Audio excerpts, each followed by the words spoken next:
बोलिए आदिम तीर्थंकर आदिनाथ भगवान की जय जय जय।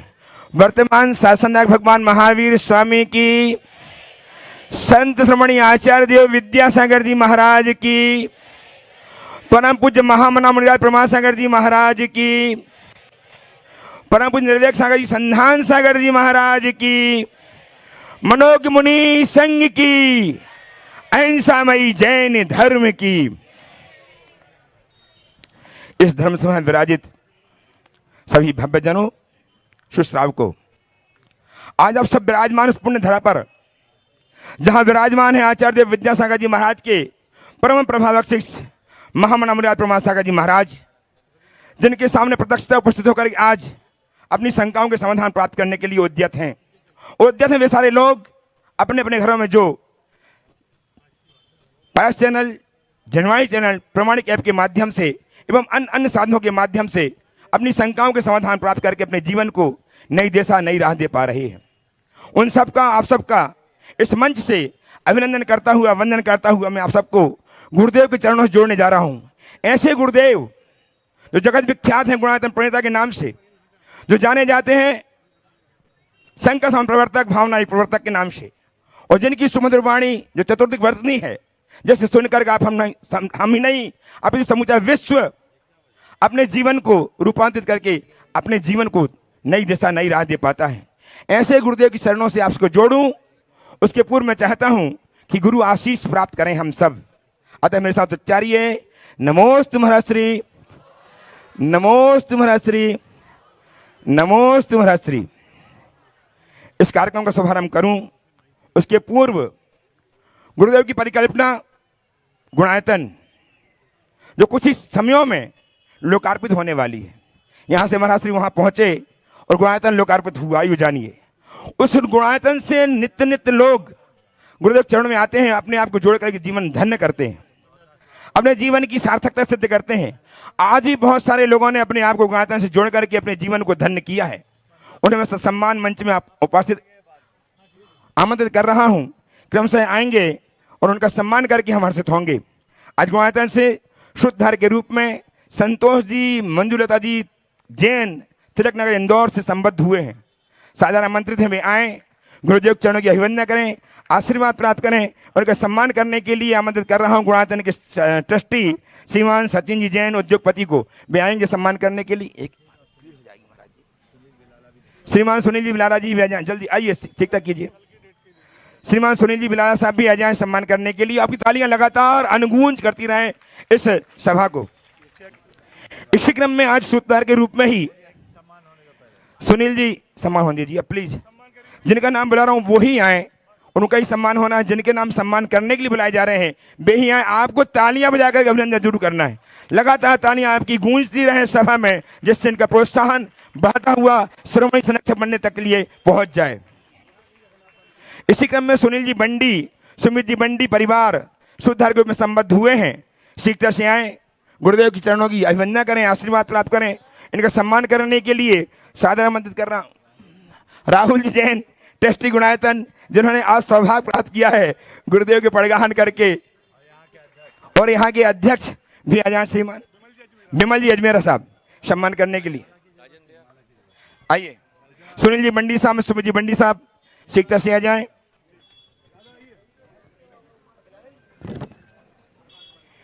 इसी क्रम में श्रीमती इंदिरा जी सुभाष चंद्र जी पापड़ीवाल 60 गिरधर नगर इंदौर संबद्ध हुए गुणायतन से शुद्धधार के रूप में। शीघ्र से आ जाए। श्रीमान श्रीमती इंदिरा जी सुभाष चंद्र जी पापड़ीवाल 60 गिरधर नगर इंदौर। आपकी तालियां पापड़ीवाल परिवार के लिए बजती रहें। आज सूत्रधार बने, कल ट्रस्टी बनेंगे और परसों श्रोमणी बन करके अपने जीवन को शीर्षस्थ में स्थापित करेंगे। सम्मान करने के लिए श्रीमान आलोक जी सिंघई साहब आ जाएं, इनका सम्मान करने के लिए। आइए पापड़ीवाल जी शीघ्र कीजिए। आलोक जी कोयला वाले आ जाएं सम्मान करने के लिए। और आशीष जी जैन खुरई, कुबेर कुबेर पंचकर्म कुबेर श्रीमान आशीष जी जैन बज आ जाए। आइए नमस्ते कीजिए, आशीर्वाद लीजिए, इनका सम्मान करेंगे। इसी क्रम में शुद्धधार के रूप में ही आ रही है। नीलेश जी गुलाबचंद जी जैन ठोलिया, इन्होंने संबद्ध किया है, गुणायतन के सुधार के रूप में संबद्ध हुए हैं। श्रीमान नीलेश जी गुलाबचंद जी जैन ठोलिया साहब अपने परिवार के साथ शीघ्र से आ जाएं। परम पूज्य गुरुदेव के श्री संघ की अभिवंदना करके आशीर्वाद प्राप्त करें। मुंबई से हैं ठोलिया साहब, मुंबई से हैं, शीघ्र से आइए। घाटकोपर नंदा देवी नीलकंठ वैली घाटकोपर ईस्ट मुंबई से हमारे बीच में है, संबद्ध हुए गुणायतन से। बहुत बहुत आ जाइए। विकास जी जैन, विकास जी विशाल जी जैन सम्मान करने के लिए आ जाएं। निकट सका जी महाराज के गृहस्थ जीवन के जिनके पिताश्री हैं विकास जी जैन सम्मान के लिए आशीष मोमेंट दो, गड़बड़ नहीं करो, व्यवस्था ज्यादा व्यवस्था नहीं करो यार। आज गुणायतन से ट्रस्टी के रूप में संबद्ध होकर के अपने आप को संस्थापित किया है श्रीमान नवीन जी जैन बंडा परिवार, नवीन जी गुणमाला जी जैन, शिवानी साक्षी जैन परिवार तिलक नगर से ही हैं। इन्होंने आज अपने आप को संबद्ध किया है संस्थापक सदस्य के रूप में। बहुत बहुत साधुवाद के साथ आपकी करतल ध्वनि उन्हें प्रोत्साहित करे हुए आए, शीघ्र से आ जाएं। श्री संघ की अभिवंदना करें, आशीर्वाद प्राप्त करें। उनका सम्मान करने के लिए गुणायतन के श्रीमान संरक्षक श्रीमान अशोक देव जोशी साहब एवं श्रीमान सचिन उद्योगपति साहब आ जाएं, सम्मान करें। आ जाओ, हाँ सब आ जाइए। बंडा परिवार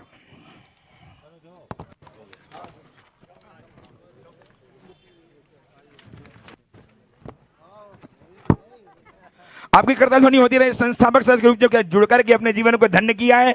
आप धन्य हो सकते हैं सिर्फ तालियां बजा करके। तालियां लगातार बजाते रहिए, इनको प्रोत्साहित करते रहिए। आज गुणायतन के ट्रस्टी बने हैं, कल श्रोमणी बनेंगे और जीवन को धन्य करेंगे। और आपके लिए एक अभिनव, एक ऐसी गुणायतन की अभिनव अमूल्य निधि प्रकट होने वाली है जो आप देख पाएंगे।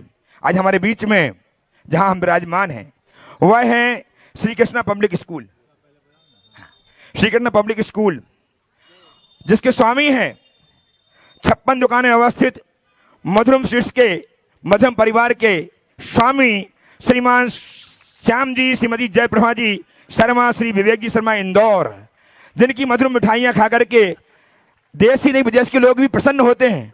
और महाराज श्री इनकी मिठाइयों की प्रशंसा प्रधानमंत्री ने भी की है। ये बड़े आश्चर्य की बात है। इनके सम्मान में तालियां लगातार बजती रहें। इनका और स्कूल इनका, जिस स्कूल में 27 दिनों तक, हाँ बोलिए, 27 दिनों तक आचार्य श्री का इनके स्कूल प्रवास रहा। और जिस कमरे में आज गुरुदेव विराजमान हैं उसी कमरे में आचार्य देव विराजमान थे। ये बड़े सुखद संयोग जुटे हुए हैं। इनका सम्मान उन्होंने क्लास आज तक लगाई नहीं, उसमें एक आचार्य श्री का चित्र लगाया हुआ है। उनकी अभिवंदना करते हैं, प्रसन्न होते हैं। ऐसे व्यक्तित्व का सम्मान करने के लिए मैं आमंत्रित कर रहा हूं दिगंबर जैन समाज तेलंगाना के अध्यक्ष श्रीमान विमल जी अजमेरा एवं मयंक जी जैन, अशोक जी दोषी साथ में, और राजेश। आइए, आपकी तालियां लगातार बजती रहें। इन्होंने आज महाराज से कहा, महाराज श्री आप आ गए हैं, स्कूल की मुझे चिंता नहीं है, स्कूल तो चलता रहेगा, आपका प्रवास यहाँ बढ़ जाए, होता रहे। इस भाव के साथ इन्होंने अपने स्वागत करने के लिए सचिन राहुल भी जाए। जाइए जाइए, सम्मान कीजिए। बोला, हाँ बोला, उनको बुला नहीं, एक और बुला लेना फिर। आज सभा में गुरुदेव चरणों के वंदनार्थ उपस्थित हुए हैं श्रीमान राजेश जी उदावत, पार्षद में एमसी मेंबर, महापौर परिषद के सदस्य, हर कार्य में जो निरंतर संलग्न रहते हैं। नगर निगम इंदौर के ऐसे कर्मठ व्यक्ति जो जन्मना जैन नहीं है, लेकिन इनकी प्रतिक्रियाएं, इनकी जीवन शैली जैनत के लिए और बह रही है। ऐसे व्यक्तित्व का आज हम सम्मान करके, जिन्होंने आज ही 9 करोड़ के काम विकास के लिए, तिलक नगर विकास के लिए संपन्न करवाए हैं। बहुत बहुत साधुवाद के साथ इनका सम्मान करने के लिए श्रीमान राजू जी श्रीफल, श्रीमान सौरभ जी जैन, श्री देव जी चौधरी, आइए, श्री राजीव जी जैन उपस्थित, शीघ्र जल्दी आए, जल्दी सम्मान करें। और आज हमारे बीच में श्रीमान नंद किशोर जी, श्रीमान सुनील जी पहाड़िया जयपुर परिवार उपस्थित हैं, जो निर्देशक हैं गुणायतन के। उनका बहुत बहुत सम्मान करता हुआ उन्हें निदेशक एवं श्रीमती संरक्षक गुणायतन पहाड़िया जी, नंद कुमार जी, सुनील कुमार जी पहाड़िया जयपुर हमारे बीच में है। गुरुदेव चरण बंजार से उपस्थित हो, आशीर्वाद प्राप्त करें। और इनका सम्मान करने के लिए मैं आमंत्रित कर रहा हूं श्रीमान अशोक जी, सुनील जी बिलाला, अशोक जी दोषी, वहीं जाके कर दीजिए सम्मान। आप जाइए, वहीं पहुंच जाइए। श्रीमान सुनील जी बिलाला साहब, रानी जी दोषी, श्रीमती बिलाला जी भी यदि हो तो पहुंचे और पूरे परिवार का सम्मान करके गुणातन की गौरव को संवर्धित करें। और हमारे बीच में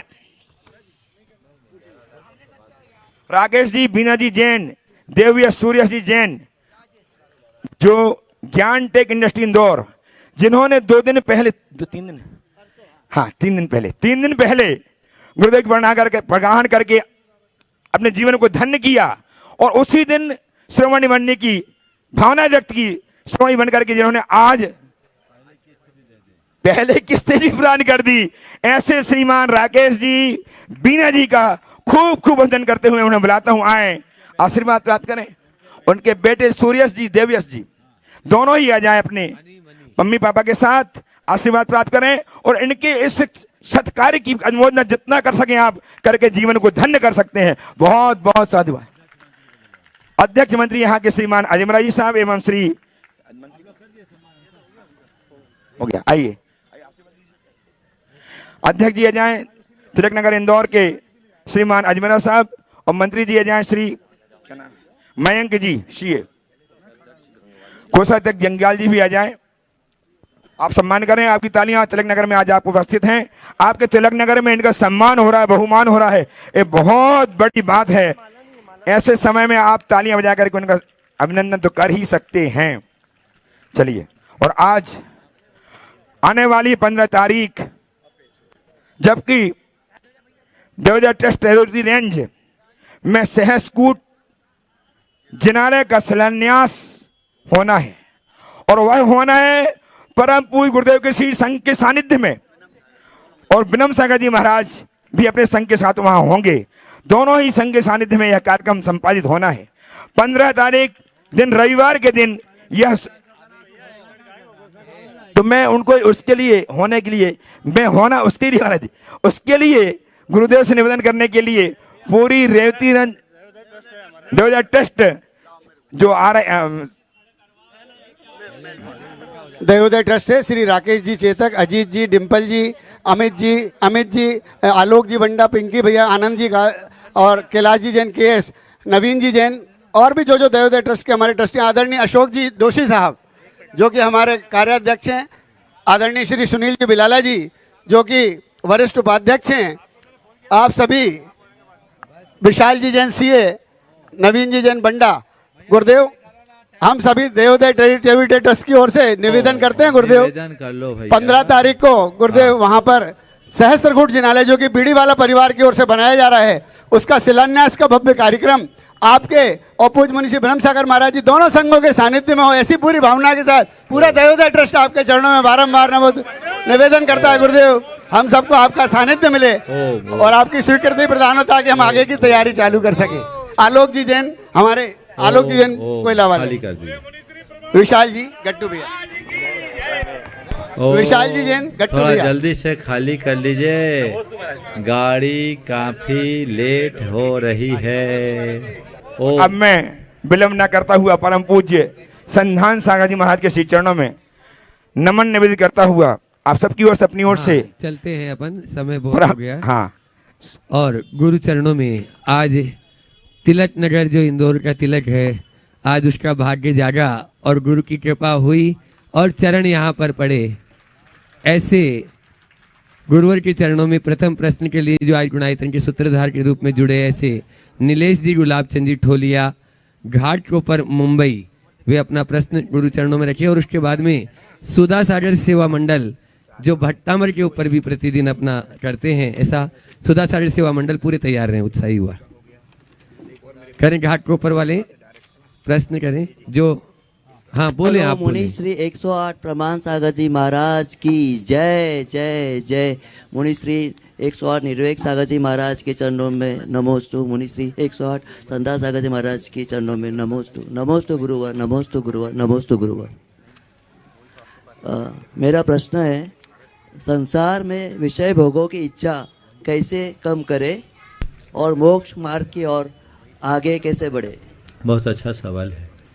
विषय भोगों की इच्छा को कम करने के लिए संसार, शरीर और भोगों की असारता का बार बार चिंतन करें। चीज़ें जब तक तभी तक हमें आकर्षक लगती है जब तक हम उनकी वास्तविकता को नहीं समझते। जैसे ही वास्तविकता का बोध हो जाता है हमें चीज़ें अर्थहीन लगने लगती।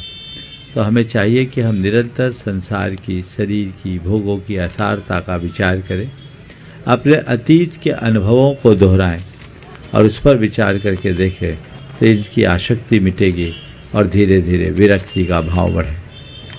नमोस्तु गुरुदेव, नमोस्तु गुरुदेव, नमोस्तु गुरुदेव। सुधा सागर सेवा मंडल सौरभ जी के नेतृत्व में वे अपना प्रश्न कर रहे हैं और उसके बाद में गुणायतन के शिरोमणि संरक्षक राजेश मीना देवयस सूर्यस जैन, ज्ञानटेक इंडस्ट्रीज इंदौर, वे अपना प्रश्न करेंगे। नमोस्तु महाराज जी। महाराज जी, हम लोग सुधा सागर भक्तांबर मंडल की तरफ से हैं और महाराज जी हमें 13 साल हो गए हैं इस भक्तांबर मंडल को। हर शनिवार को हम ये पाठ करते हैं। इसमें अधिकतर बाहर के बच्चे आके हमारे पाठ में सम्मिलित होते हैं और 31 दिसंबर के दिन भी हम साल के नया साल अपने दिगंबर जैन मंदिर में भक्तांबर पाठ भक्ति करते हुए बनाते हैं। महाराज अच्छा जी करते हो, सवाल करो भाई। महाराज जी हम चाहते हैं कि आप हम बच्चों को, महाराज जी हम चाहते हैं कि आप हम बच्चों को ऐसी प्रेरणा दें कि हम इस ग्रुप को, अभी हमारे बाहर के लोग 90% आते हैं, करीबन 100 बच्चे आते हैं पाठ में और अब यहाँ के लोकल के इतने नहीं आ पाते हैं। तो महाराज जी आप ऐसी प्रेरणा दें कि लोकल के लोग भी उस पाठ में सम्मिलित आप हों। लोग बहुत अच्छा काम कर रहे हैं, सभी को इसमें सहयोग देना चाहिए। चलिए पीछे दीजिए। राजेश मीना देवयस सूर्यस जैन जो गुणायतन के शिरोमणि संरक्षक हैं, एक बार जोरदार तालियों से उनका स्वागत अभिनंदन करें और वे अपना प्रश्न गुरु चरणों में कर रहे हैं। उसके बाद में डॉक्टर सुधीर जी राजुल जी जैन गुवाहाटी जो गुणायतन की ट्रस्टी है तैयार रहे हैं। गुरुदेव के श्री चरणों में बारंबार नमोस्तु। निवेक सागर जी महाराज को नमोस्तु, संदान सागर जी महाराज को नमोस्तु, एक शुल्लक जी को एक छामी। 21 साल बाद गुरुदेव हमारे परिवार का सपना पूर्ण हुआ। ऐसे हमारे क्या पुण्य थे गुरुदेव जो इंदौर जैसी पावन धरा पर आपके चरण पड़े, चतुर्मास हुआ और हम जैसे भक्तों के भाग्य खुले, हम लोगों को पड़गान करने का सौभाग्य प्राप्त हुआ। अद्भुत तारीख भी थी गुरुदेव 6/12/24 जो अपने आप में सभी अंक दुगने थे। महाराज जी आशीर्वाद। बहुत सुंदर, बस ऐसी भावना भाव ये योग बना है, दिन दुनी रात चौगनी, धर्म वृद्धि हो। बहुत बहुत नमोस्तु गुरुदेव, नमोस्तु। डॉक्टर सुधीर राहुल जी जैन, राजुल जी जैन गुवाहाटी जो गुणायतन के ट्रस्टी हैं और मैं चाहूँगा प्रश्न उत्तर के बाद में बिलाला जी और दोषी जी वहीं जाकर धर्म प्रबंधन समिति के अपने वहीं उनका सम्मान भी कर देंगे। उसके बाद में तैयार रहेंगे संजय सुनीता जैन दिल्ली। नमोस्तु गुरुदेव। मेरा प्रश्न थोड़ा लीक से हटकर है। जैन मंदिरों की संख्या बढ़ रही है, जैनों की संख्या घट रही है। जैन समुदाय गुटों में युवा पीढ़ी का रुझान जैन धर्म में कम रहा है। मंदिरों की देखरेख में गिरावट आ रही है। जैनिज्म एक वैज्ञानिक धर्म है किंतु इस दिशा में प्रचार का कोई ठोस कदम नहीं उठाया जाता। एकजुट होकर आगे बढ़, क्या हमें हमारी सोच में आमूल परिवर्तन की जरूरत है? क्या हमें अब मंदिरों से बाहर, शिखर जी में आपकी गुणायतन का मैंने देखा था और वो एक अद्भुत मैंने किया है। मुझे लगता है कि वो सही कदम है। तो उस टाइप के और कुछ किए जा सकते हैं क्या? देखिए, आपके विचार बहुत उत्तम। प्राय सवाल आता रहता है। मंदिरों की संख्या बढ़ रही है, समाज की संख्या घट रही है। मैं इसे पलट करके कहूँगा, अगर मंदिर की संख्या घट जाएगी तो सब कुछ मिट जाएगा। आज हमारा जो इतिहास हमें देखने को मिलता है वो इन्हीं मंदिरों के बदौलत मिलता है। अगर ये मंदिर नहीं होते, उनके पुरावशेष आज नहीं होते, तो हमारा सब कुछ नष्ट भ्रष्ट हो गया होता। तो ये मंदिर हमारे धार्मिक, सामाजिक, सांस्कृतिक चेतना को जगाते तो हैं ही, ये हमारे इतिहास के दस्तावेज भी बनते हैं। इसलिए हमें मंदिरों के प्रति सदैव उत्साहित रहना चाहिए। जहाँ तक सवाल है कि हमें जैनिज़्म का प्रचार प्रसार करना है, बिल्कुल उस दिशा में हमें पूर्ण प्रयत्न करना चाहिए। और जैनों की घटती हुई संख्या को देखते हुए जैन बनाओ जैन बढ़ाओ का अभियान होना चाहिए। और हम जन्मना जैन बनाएं ये जरूरी नहीं है, कर्मना जैन बनाएं। लोगों के नाम के आगे जैन लगे वही जरूरी नहीं, लोग कर्म से जैन बने ये जरूरी। और मैं तो चाहता हूँ सारा संसार जैन बने। जिस दिन संसार जैन बन जाएगा, सारे संसार में अहिंसा की प्रतिष्ठा होगी, हिंसा और क्रूरता का सदैव सदैव को ना। हमें ये प्रयास करना चाहिए हम धर्म की परंपरागत व्याख्याएं करने के साथ साथ उसका व्यवहार मूलक, जीवन व्यवहार मूलक विवेचन करें, जीवन मूल्य परक व्याख्या करें। यदि हम धर्म की युगानुरूप व्याख्या और विवेचना करें तो आज भी लोग जैन धर्म के प्रति बहुत सहज आकर्षित हो सकते हैं। हम लोगों की एक बड़ी कमी रही कि हमने जैन धर्म की छवि उल्टी बना दी। जैन धर्म बड़ा कठोर धर्म है और जैनी पूंजीपतियों का समूह, ये दोनों अवधारणाएं मिथ्या। जैन धर्म कठोर धर्म नहीं, जैन धर्म जीवन को सहज, शांत, सरल और संतुलित तरीके से जीने का रास्ता है। हर कोई बहुत आसानी से इसे अपना सकता है। संसार में एक ही धर्म ऐसा धर्म है जो पशु पक्षियों को भी धर्म धारण करने की स्वतंत्रता देता है। ये जैन धर्म कहता है कि एक कुत्ता भी धर्म के प्रताप से देवता बन सकता है और एक देवता भी पाप के प्रभाव में आकर कुत्ता बन सकता है। ये व्याख्या आपको अन्यत्र कहीं नहीं मिलेगी। तो ये धर्म इतना व्यापक धर्म, इसे कठोर धर्म बनाने की भ्रांति हमारी है। हमें इस छवि को मिटाना होगा और जैन धर्म में जो मूल्य परक शिक्षाएं हैं उसे हमें जन जन तक पहुंचाना होगा ताकि लोग उसे आत्मसात कर सके और संप्रदायातीत भावना से भरकर उसे एक मानवीय आधार के रूप में स्वीकार करे ताकि जैन धर्म जगत व्यापी बने। जैनियों में संपन्नता दिखती है, लेकिन हमें जैनियों की उदारता को भी प्रकट करना चाहिए। जैन समाज जितनी संपन्न है कहीं उससे ज़्यादा उदार है। इसका ये परिणाम है कि आज भी जैनियों के द्वारा जन कल्याणकारी जो उपक्रम चलाए जा रहे हैं, जनसंख्या के अनुपात से देखा जाए तो संसार के किसी भी समुदाय में सर्वाधिक देखने को मिलेगा। आज ऐसा कोई गांव नहीं जहां 150 जैनों के घर हो, वहाँ स्कूल ना हो, जहाँ औषधालय ना हो। ये आज से नहीं, हमारे पुराने काल के संस्कारों से।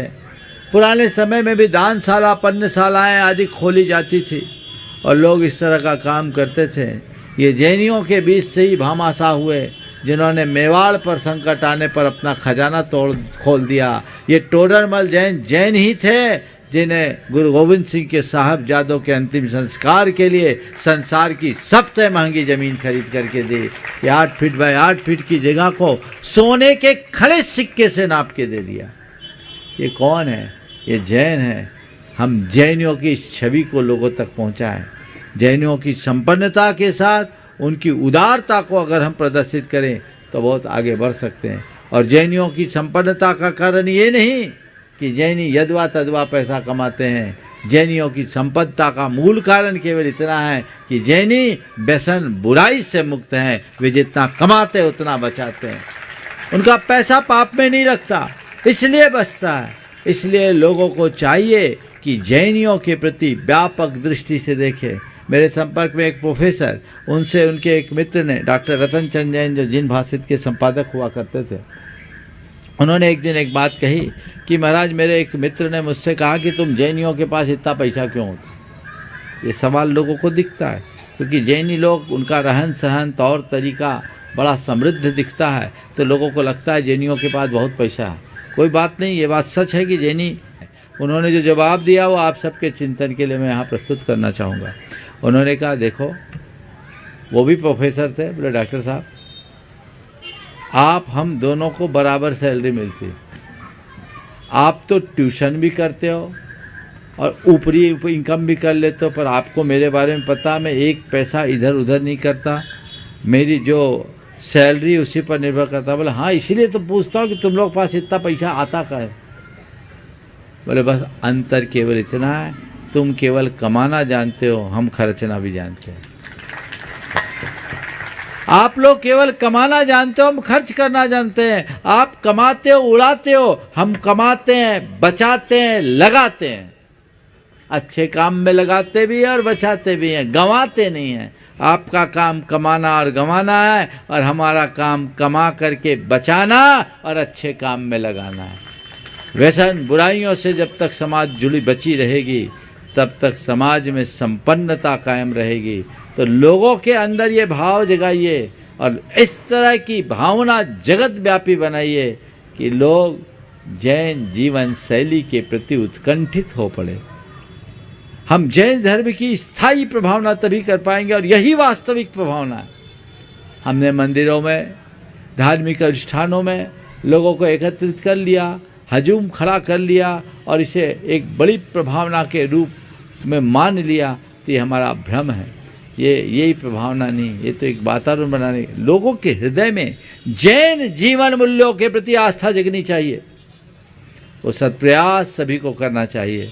और मैं चाहूँगा कि इसकी शुरुआत सब कोई अपने अपने स्तर से आज से ही करना शुरू करे। एडवांस टेक्नोलॉजी के दौर में ये बहुत सरल भी है। अगर आप कुछ न करें, जैन मुनियों की बातों को ठीक तरीके से सारे संसार में फैलाना शुरू कर दीजिए, देखिए कितना बड़ा परिवर्तन होता है। पर आप लोग बड़े कंजूस हो। बता दूं, हमें रोज सुनने वाले बहुत लोग होंगे। यहाँ कितने लोग हैं जो हमें नियमित सुनते? देखिए ज़्यादातर लोग हैं नियमित सुनने वाले लोग हैं। हाँ, सब सुनते हैं। हाँ, मधुरम वाले भी सुनते हैं, सब जैन अजैन सब सुनते हैं। इतने लोग नियमित सुनते हैं, पर कितने लोग हैं जो नियमित किसी न किसी को प्रेरणा देते हैं? बस इसी कमी को सुधार लीजिए, जैन धर्म अपने आप जगत व्यापी हो जाए। हाँ, देना ही है, देते ही हैं। और आप तो ऐसे हैं कि सबका मुंह मीठा करने वाले हैं, और आपके मुंह से जो निकलेगा वो मीठा होगा, उसका जीवन भी मीठा हो जाएगा। ये प्रयास करना चाहिए। बंधुओं, मधुरम वाले श्याम जी नाम है ना, आज अपने बीच हैं। बहुत प्रसन्नता है, ये बड़े गुरु भक्त हैं। परम पूज्य गुरुदेव का प्रवास इस विद्यालय में 27 दिन, श्याम जी विवेक जी शर्मा, ये इनका बड़ा पुण्योदय। रोका कहीं था, पर गुरुजी यहाँ आ गए। पर इनकी गुरु भक्ति देखिए, 27 दिन विद्यालय की कोई परवाह नहीं किए, बोले आप रहिए, बाकी सब काम हो जाएगा। और तब मुझे बेहद प्रसन्नता हुई जब मैं उस कक्ष में गया, गुरुदेव की तस्वीर देखी, वहाँ अगरबत्ती और दीप देखा। मुझे बताया गया कि इस दिन से इस क्लास में कोई क्लास नहीं लगी, ये कमरा गुरुदेव का मंदिर बन गया, आज भी पूजा कर रहे हैं। ये भावना है। मैं कहूँगा ये कर्म से जैन है। ये कर्म से जैन है, और हमें ऐसे जैनों को बढ़ाने की ज़रूरत है। मैंने सुना उदावत जी भी यहाँ बैठे हैं, जो MIC के मेंबर हैं, ये भी कर्मना जैन है, जैसी जानकारी मुझे दी गई। और अगर ऐसे जैनों को बनाने लगोगे तो जैनों की संख्या घटेगी नहीं, बढ़ेगी। और डॉक्टर साहब, मैं बता दे रहा हूँ, नाम के जैनियों की संख्या भले कम हो रही हो, पर काम के जैनियों की संख्या दिनों दिन बढ़ रही है। आज गुरुओं के फॉलोअर्स की कमी नहीं है, तो हमें ऐसे कर्मना जैनियों की संख्या बढ़ाने के लिए संकल्पित और समर्पित होने की जरूरत है। आज जब श्याम जी मेरे पास आए, उनसे कहा गया, तो इन्होंने कहा महाराज आपको जब तक रुकना है रुको, स्कूल की कोई चिंता मत करो। क्या दिलेगी। हालांकि आप सबको पता है हम लोगों का कार्यक्रम कितना टाइट है, पर इतना तो मानता हूँ कि नगर वालों का पुण्य इतना जोर से उछाल मारा है कि कहीं का नंबर कट के कहीं आ गया है। ये प्रबल पुण्य तो है ही। अब मुझे नहीं मालूम ये पुण्य कब तक आपका रंग जमाता है। गोयल नगर वाले सोच रहे हैं। हाँ, चलिए भावना बना के रखें आगे। हाँ हाँ हाँ बिलाला जी और दोषी जी वहीं पर उनका सम्मान कर दें। और संजय अभी प्रश्न के लिए राजेश जी पूछेंगे, उससे पहले ये श्याम जी, संजय जी पूछेंगे उसके पहले। हाँ ये लोग पूछेंगे, हाँ दोनों करेंगे। हाँ हाँ श्याम जी अपने मधुरम स्वीट वे भी अपने पूरे परिवार के साथ में प्रश्न पूछेंगे।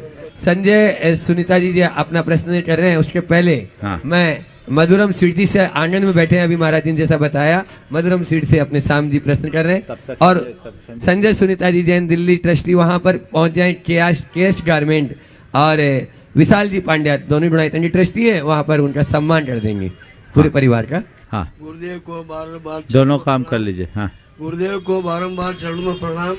गुरुदेव आप यहाँ पधारे, ये तबु भूमि कर दिया आपने, हाजर शरीफ रहे, आप आ गए और हमारा जीवन उद्धार हो गया। आपके आने से माहौल चेंज हो गया, हमारी तबु भूमि पवित्र हो गई। आपको बारंबार धन्यवाद, बारंबार धन्यवाद। हमारे राजेश भैया भी हमारे परिवार के हैं, हमारे साथ रहते हैं, पूरा सहयोग देते हैं हर काम में, इनको भी बहुत धन्यवाद। गुरुदेव के चरणों में बारंबार प्रणाम। ये तपो भूमि बहुत बढ़िया हो गई आपके आशीर्वाद से। जय हो, जय हो गुरुदेव की जय हो। हाँ गुरुदेव का आशीर्वाद, गुरुदेव का आशीर्वाद बने रहे, गुरुदेव का आशीर्वाद बने रहे। राजेश जी, सुनीता जी। हाँ संजय सुनीता जी जैन दिल्ली ट्रस्टी गुणायतन, और वहाँ पर केएस गारमेंट और विशाल जी पांडे जाकर प्रश्न उत्तर के बाद में वहाँ पर सम्मान महाराज जी के चरणों में जनेन्द्र जैन परिवार दिल्ली का नमोस्तु नमोस्तु नमोस्तु। महाराज श्री जी, वैसे तो कोई ऐसा प्रश्न नहीं है और जर्नली है, आजकल जो समाज में शादियां वगैरह टूट रही हैं जल्दी जल्दी, उसके लिए कुछ जैसे बच्चों पे बहुत प्रभाव पड़ता है बाद में जो है, उसके लिए कुछ संबोधन चाहते हैं महाराज जी। बड़ी विकराल समस्या रही आजकल, विवाहों का विच्छिन्न होना आम बात होने लगी है। पहले अगर किसी के मध्य तलाक होता तो आश्चर्य होता था, अब ये रूटीन बन गया। माँ बाप पहले सोचते हैं हमारे बच्चों का विवाह हो जाए, बाद में सोचते कैसे भी सेटल हो जाए। लेकिन आश्चर्य तो तब होता है कि जो शादी के 25 साल बाद तलाक की बात है। अभी एक ऐसी घटना घटी कि शादी के 19 साल बाद तलाक, और तलाक का कारण सुनोगे तो आप हंसोगे। क्यों हुआ तलाक? क्योंकि तुम हमारे कुत्ते का ध्यान नहीं रखते,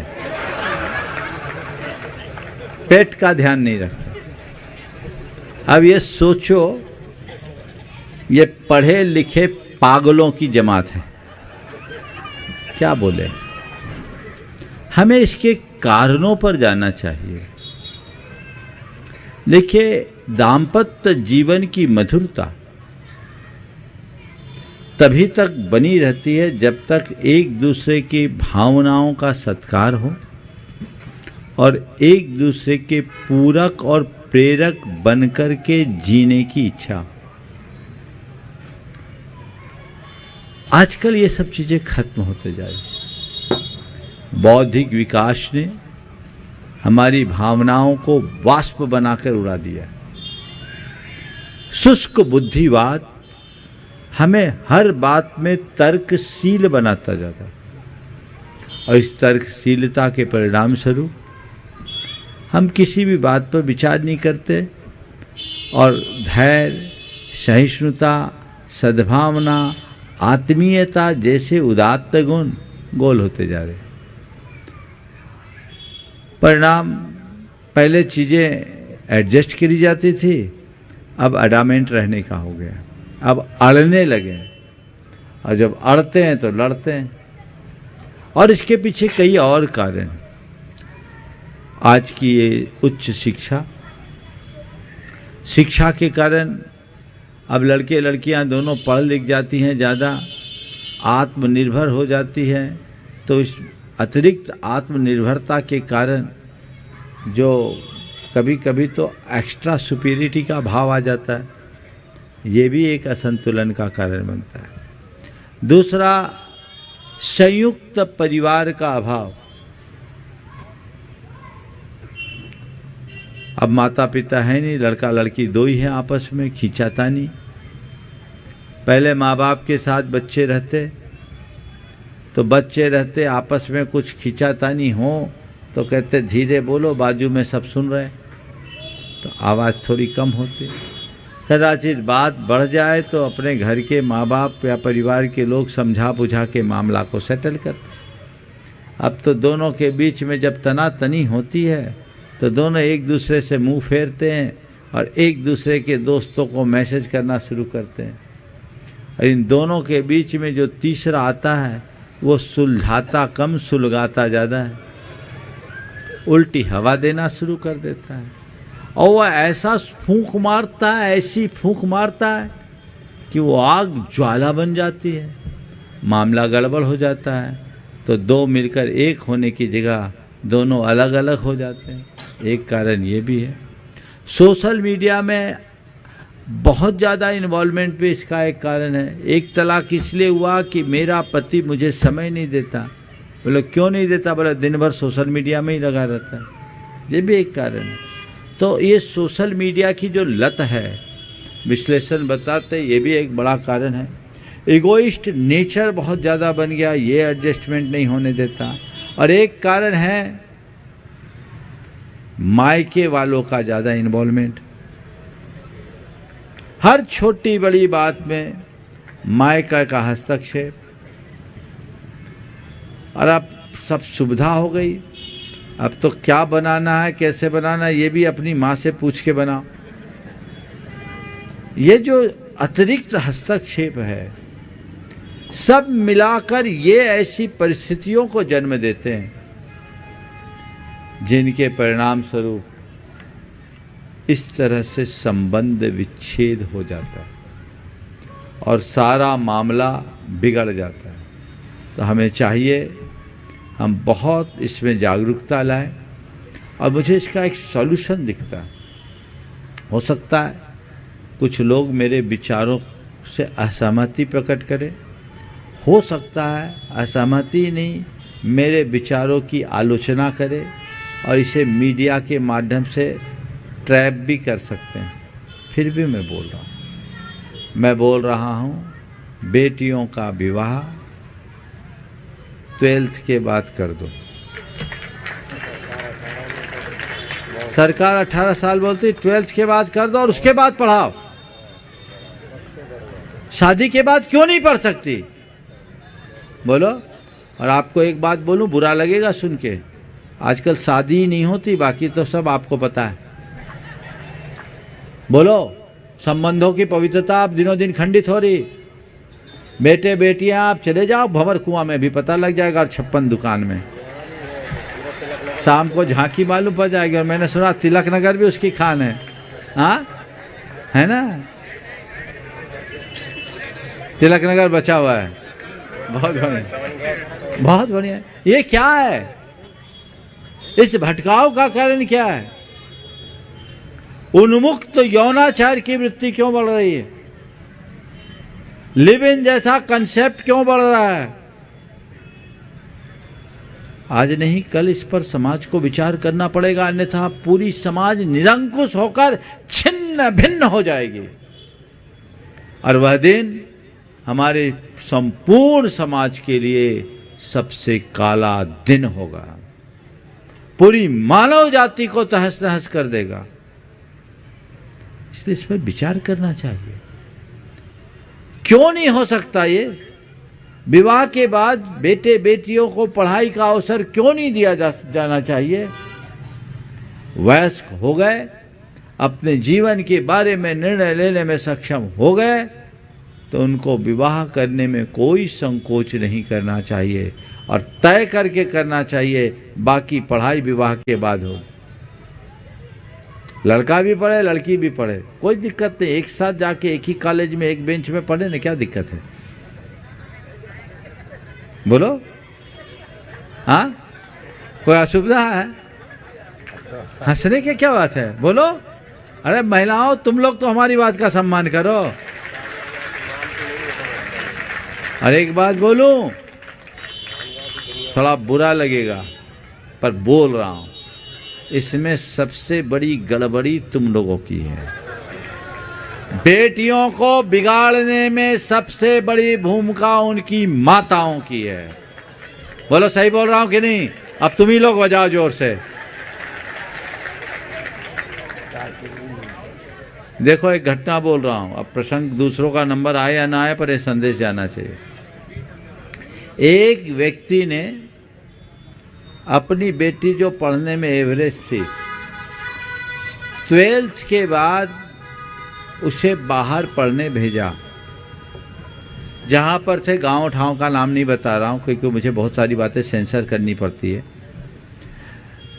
जहाँ वो रहते थे वहाँ अच्छी गुणवत्ता युक्त शिक्षा थी, उसमें कोई कमी नहीं थी, लेकिन फिर भी उसे बाहर भेजा गया। मैंने पूछा क्यों भेजा? बोले क्या करे महाराज, घर में महाभारत हो गया। महाभारत से बचने के लिए और कोई उपाय नहीं। बोले क्या हुआ? बोले लड़की की माँ 2 दिन खाना नहीं खाई कि जब हमारे जेठ की बेटी बाहर पढ़ सकती है तो मेरी बेटी भी बाहर पढ़ेगी। ठीक है, भेज तो दिया, पर लड़की में समझदारी का भी अभाव था और प्रतिभा की भी कमी।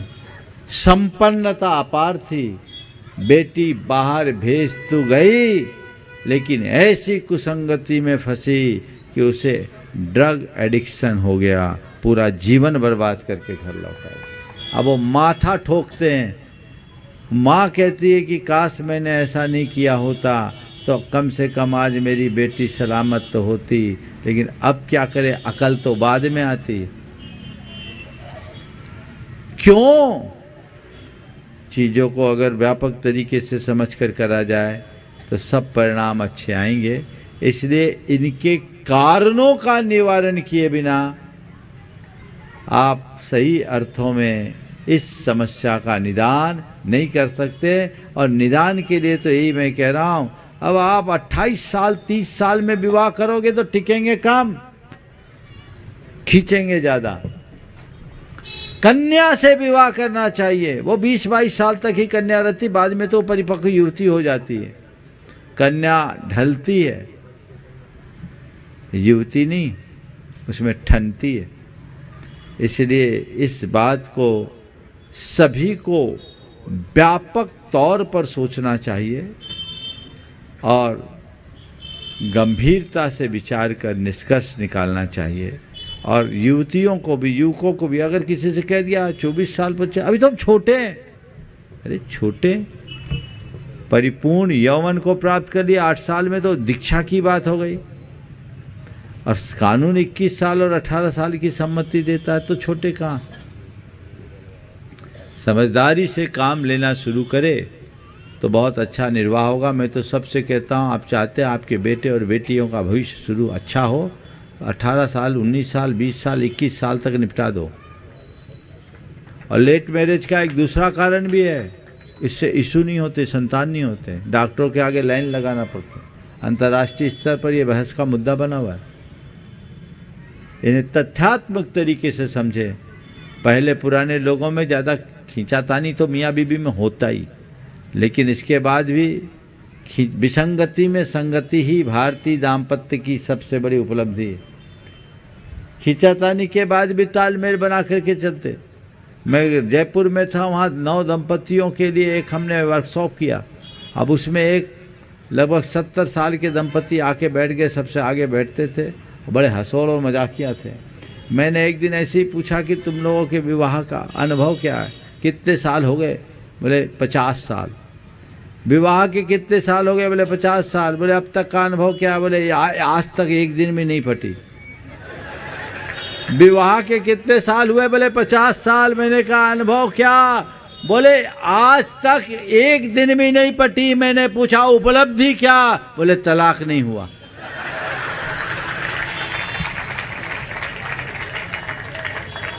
न पटने के बाद तलाक न होना ही उपलब्धि है। इसी का नाम विसंगति में संगति।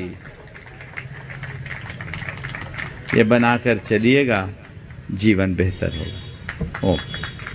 अगला। और संजय सुनीता जैन दिल्ली का स्वागत कर रहे हैं, केएस गारमेंट और विशाल जी पांड्या हो गया। गुणायतन ट्रस्टी, और उसके बाद में विद्या सुनील जी पांड्या और राजेश। हाँ सुनील जी, हाँ हाँ हाँ बोलो, सुनील जी पांड्या, सुनील जी पहाड़िया और राजेश जी। हाँ नहीं वही सुनील जी, इसके बाद बोलो दो। जयपुर सुनील जी पहाड़िया जयपुर, वे अपना प्रश्न गुरु चरणों में रखें, और उसके बाद में राजेश जी उदावत MIC मेंबर पार्षद भी हैं। बोलिए सुनील जी। हमारा से मेरा विषय जो है एनवायरमेंटल सेंसिटिविटी को लेके है। जैसे हमारा जो योगदान है समाज के लिए काफ़ी प्राथमिकता लेकर के है, उनके नैतिक मूल्यों को हम लोग बढ़ावा देते हैं, समाज के हर एक पहलू को हम ढंग से देखते हैं।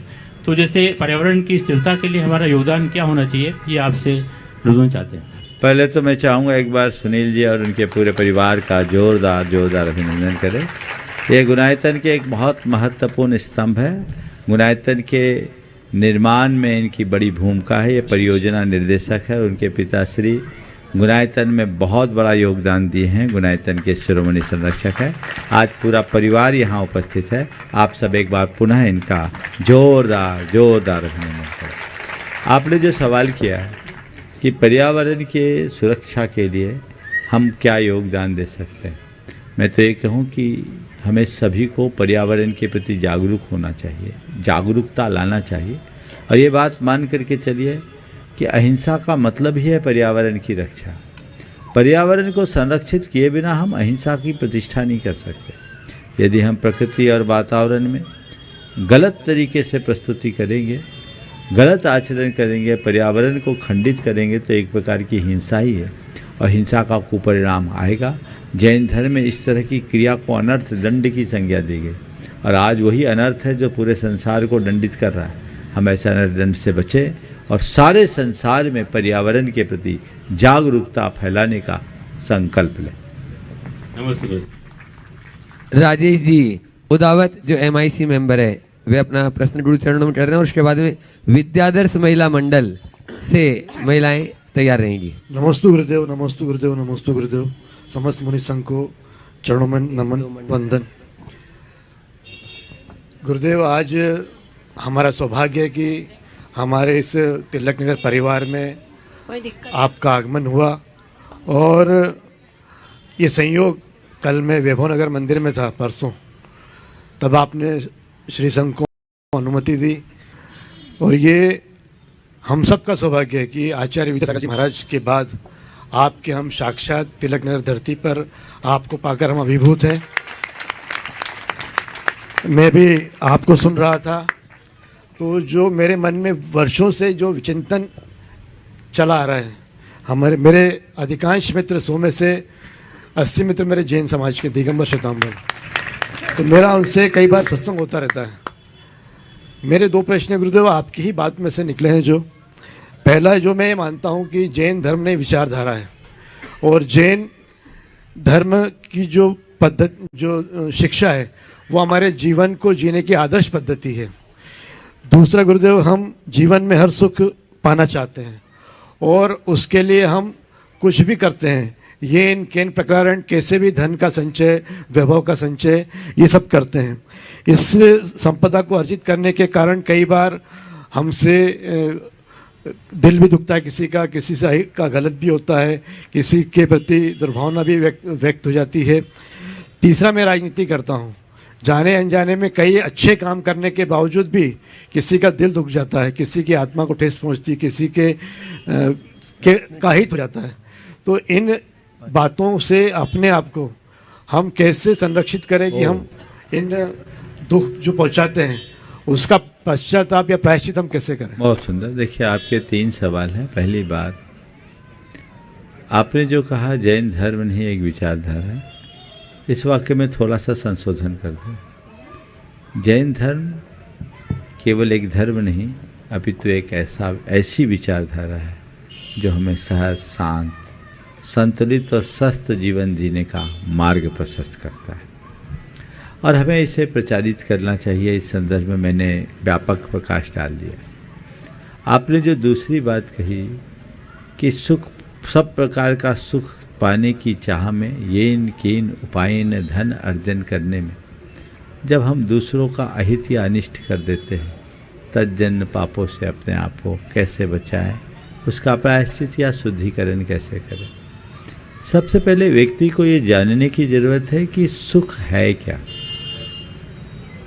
जब तक हम सुख के स्वरूप को नहीं पहचानेंगे तब तक ये गलतियां होते रहेंगी। सारे संसार के लोगों की एक भ्रांति है कि चीज़ों में सुख है। चीज़ों में सुख नहीं है, ये हम जाने। आपको भूख लगी है, रसगुल्ला खाने को मिलेगा। रसगुल्ला खाने से सुख तो मिलेगा, मिलेगा कि नहीं? रसगुल्ला खाने से सुख मिला तो पहला रसगुल्ला खाया, दूसरा खाएं तो सुख दूना होना चाहिए, तीसरा खाएं तो 3 गुना सुख होना चाहिए, चौथा खाएं तो 4 गुना सुख होना चाहिए। होता है क्या? क्या हो रहा है? अपोजिट हो रहा है।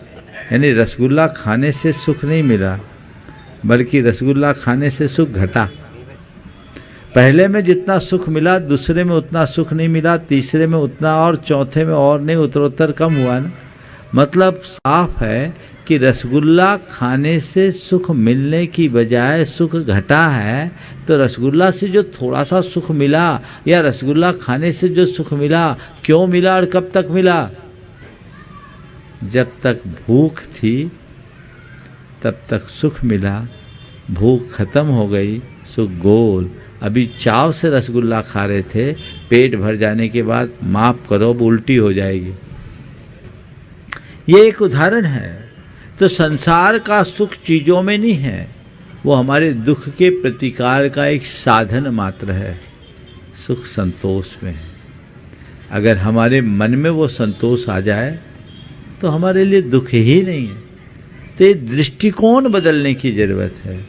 आध्यात्मिकता जब तक अपने जीवन में नहीं आती तब तक ऐसी उलझन बनी रहती है और ऐसा मनुष्य एक प्रकार की मृग मरीचिका में उलझ जाता है और वहाँ उलझकर अपना सर्वस्व खो देता है, कुछ भी हासिल नहीं कर पाता। इसलिए हमें उस तरफ ध्यान दे करके चलना चाहिए। और इसका प्रायश्चित एक तो भगवान के पास रोज प्रार्थना करो कि प्रभु मेरे द्वारा किसी से किसी का अहित ना हो और मैं नीति न्याय के मार्ग पर चलूं, मेरी बुद्धि सद्बुद्धि बने रहे, मैं धन पैसे की लोलुपता में अपने जीवन को कुपथगामी न बनाऊं, ऐसी सोच बनाएं। प्रणाम लिख लें। हाँ, विद्यादर्श महिला मंडल, बस लास्ट। हाँ, बोलिए। उसमें काजल पांड्या आदि जो है सारिका जी, श्वेता जी, 8 प्रश्न कर ले। बोलो। विद्यादर्श मेरा मंडल की तरफ से तीनों महाराज जी के चरणों में त्रयवार नमोस्तु नमोस्तु। महाराज जी छुलक जी के चरणों में एक शामी। महाराज जी मेरा प्रश्न है कि भोग भूमि में क्या सम्यक दर्शन होता है? अगर होता है तो किस रूप में होता है, कैसा होता है? शंका का समान। देखिए, भोग भूमि में सम्यक दर्शन होता है। कुछ लोग यहाँ से लेकर के भी जाते हैं, उनको छाई सम्यक दर्शन होता है। बाकी वहाँ पर उत्पन्न भी हो जाता है। उनमें से किसी को जाति स्मरण के निमित्त से हो जाता है, किसी को देवताओं और विद्याधरों के द्वारा धर्म श्रवण से या आपस में एक दूसरे की धर्म श्रवण से हो जाता है। ये भोग भूमि में सम्यक दर्शन के मुख्य कार्य। इस प्रकार आज के इस सत्र को परम पूज्य गुरुदेव के चरणों में नमन अर्पित करते हुए यहीं पर विराम। हाँ, कल का जो कार्यक्रम, हाँ 2 बातें जरूर मुझे बोलना, वेट करिए। कभी रेवती रेंज में होने वाले सहस्त्रकूट के शिलान्यास के लिए हमें आमंत्रण दिया गया।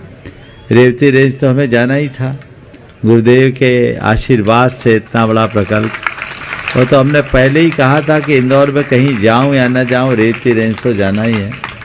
अब थोड़ा आगे पीछे जाना था, पर आज आप लोगों ने निवेदन किया है, हमने आपके निवेदन पर विचार कर लिया है। कार्यक्रम को आगे पीछे जैसा सेट होगा, यथासंभव हमारी कोशिश होगी 15 तारीख को वहाँ पहुँचने की। अब कार्यक्रम कैसा बनेगा वो हम लोग 1 आध दिन में देख के बता देंगे। मन पूरा है, जाना भी है, और हमारी यही कोशिश रहेगी कि उस शिलान्यास के मुहूर्त पर पहुँचे, ताकि हम इस महद अनुष्ठान के साक्षी बन सके। बहुत सारे लोग वंचित रह गए, पर आप क्या करोगे, सवालों के उत्तर लंबे हो गए, ओवर पूरे हो गए। इसलिए ऊपर के विकेट जब तक गिरे नहीं तो नीचे के बल्लेबाज को मौका नहीं मिलता। पर आपको बल्लेबाजी करने का अवसर भले ना मिला हो, मैच तो आपने जीता है। बोलो जीता है कि नहीं? आनंद तो आपको आया है कि नहीं आया? इसलिए सब अपने लिए एक बार ताली बजा लो कि आज नंबर नहीं आया, कल आना चाहिए। चलिए हाँ।